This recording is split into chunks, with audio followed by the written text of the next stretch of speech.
الحمد لله ضوابط العمله النهائيه نزلت وجهزنا برامجنا بالاسعار النهائيه وبقت كل التفاصيل واضحه. وفي الفيديو ده اقول لكم كل البرامج المتاحه معانا للموسم القادم 1448 هجريا. بس عايز الناس في اكتر من بشرى ليهم، بشرى سعيده جدا. البشرى الاولى ان ضوابط العمره السنه دي هتخلي كل الشركات تقدم افضل خدمه للمعتمر وافضل راحه وافضل رفاهيه والتزام بجميع بنود البرنامج، ودي مش هيقدر عليها غير الشركات الكبيره الملتزمه اللي عندها عدد ستاف يقدر يقدم افضل خدمه عملاء وافضل اشراف ديني واداري يكون معاك في رحلتك. تاني حاجه معانا ان كل رحلتنا الموسم ده على الطيران السعودي، يعني افضل وانظف وافضل خطوط الطيران من حيث المطارات، من حيث البوردنج، من حيث كل الخدمات الارضيه اللي ممكن تخليك تبقى على خطوط طيران مريحه بحيث توصل وتقضي العباده برفاهيه. ان شاء الله نبدا معاكم بعرض البرامج. احنا السنه دي موفرين لكم اكتر من برنامج. البرنامج الاول 8 ايام الاقتصادي، الرحله دي احنا بقالنا 6 سنين بنعملها، اول ناس عملناها في مصر. برنامج 10 ايام الفي اي بي، برنامج 7 ايام في اي بي، برنامج 15 يوم مستوى اقتصادي ومستوى في اي بي. طبعا كل رحلاتنا شامله الباركود، التاشيره، الطيران، الانتقالات الداخليه، باختلاف في برامج بتبقى شامله القطر السريع وبرامج مش شامله القطر السريع. اول حاجه معانا برنامج ال8 ايام الاقتصادي، طبعا برنامج بنوفر فيه مستويين من الاقامه، مستوى ابراج الوحده الفندقيه، المستوى الثاني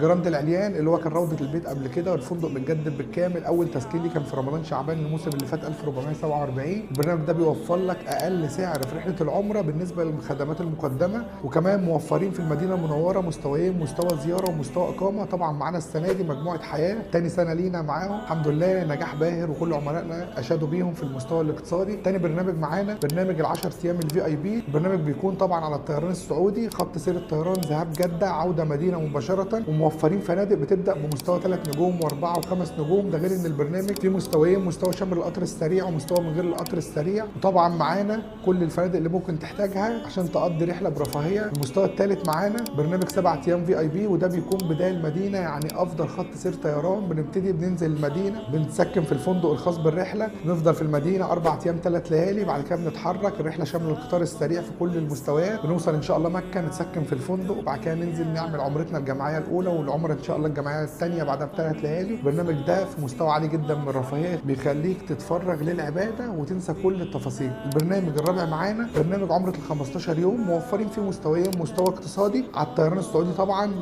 المستوى الاول جده، المستوى الثاني ذهاب جده عوده مدينه، موفرين فيه مستويين من الفنادق، فندق جراند العليان وفندق سجن مدينه، فندق من افضل الفنادق، مستوى رفاهيه عالي جدا جدا، 5 نجوم، وفي ثانيه بتكون جوه الحرم، بتركب الاتوبيس بتتحرك نفق بقيت تحت برج الساعه، تدخل الحرم وتستمتع بالعباده وترجع تلاقي اكتر من اتوبيس في انتظارك. وطبعا مش محتاج اقول لكم ان احنا معانا افضل اشراف ديني واداري. ادخل اتفرج على ريفيوهاتنا واراء عملائنا في السنين اللي فاتت، هتعرف ان احنا عندنا الاشراف بنهتم جدا، لان رحله العمره سهله